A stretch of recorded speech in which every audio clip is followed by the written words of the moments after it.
د ساوث افریقا ټیم افغانستان سره د ون ډے سیریز د پاره دوبۍ ته راورسېدو. په دوبۍ کې والله د افغانستان لوبډلې د افغانستان کرکټ بورډ یو ډیر زبردست طریقې سره استقبال هم کړی دی.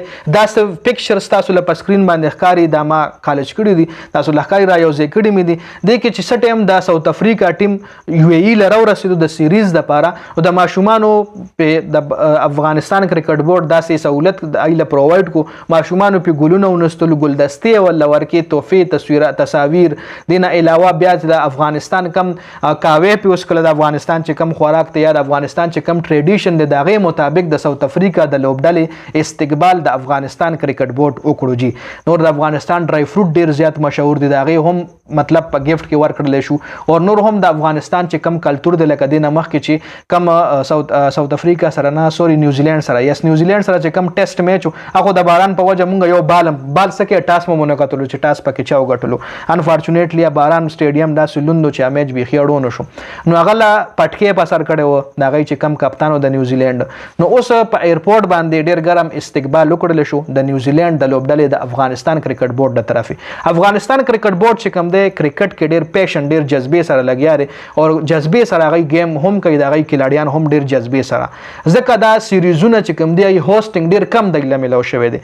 دی له ساوث افریقا راتلل، نیوزیلینډ راتلل یا بل داسې ملک چې دی له سیریز ته راځي، دی ډېر زیات خوشحالېږي او خوشحالېدل په کار هم دی. بیا پښتون چې کوم دی مهمان نوازه قوم دی، که هغه کرکټ سټار دی ولې نه مړه، که هغه باچا دی ولې نه یار، خو چې پښتون ابه د میلمه قدر کوي وروره، ابه میلمه له لاس په نامه ولاړي، که هغه ډېر غټ باچا هم شي میلمه له لاس په نامه ولاړي، هغه له خپل ګفټ هغه سره خپل ټایم ښه زبردست طریقې سره بتاوي.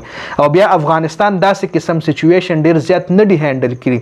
دا د هغوی دپاره مطلب ډېر د خوشحالۍ مقام چې د ساوث افریقا غونډې غټ ټیم، د نیوزیلینډ غونډې غټ ټیم، الله دې وکړي انګلینډ ولا راشي، استرالیا ولا راشي، د تعلقات یې ښه شي. نو دی ډېر زیات فخر او ویاړ محسوسوي او په ایرپورټ باندې د هغوی استقبال، بیا په هوټل کې د هغوی استقبال ډېر زبردست طریقې سره کوي.